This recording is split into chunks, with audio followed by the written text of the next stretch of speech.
வைகை அணையில் இருந்து பாசனத்திற்காக வினாடிக்கு 3000 கன அடி நீர் திறக்கப்பட்டுள்ளது. வைகை அணையில் இருந்து 5 நாட்களுக்கு மொத்தம் 915 மில்லியன் கன அடி நீர் திறக்கப்பட உள்ளது.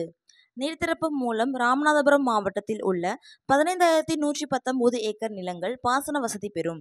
தற்போது திறக்கப்பட்டுள்ள தண்ணீர் தேனி, மதுரை, திண்டுக்கல், சிவகங்கை, ராமநாதபுரம் ஆகிய 5 மாவட்டங்களில் ஆற்றின் வழியாக செல்வதால் 5 மாவட்ட கரையோர மக்களுக்கு வெள்ள அபாய எச்சரிக்கை விடுக்கப்பட்டுள்ளது. ஆற்று கரையோரம் வசிக்கும் மக்கள் ஆற்றில் குளிக்கவோ, துவைக்கவோ, கடக்கவோ முயற்சிக்க வேண்டாம் என பொதுப்பணித்துறையினர் எச்சரிக்கை விடுத்துள்ளனர்.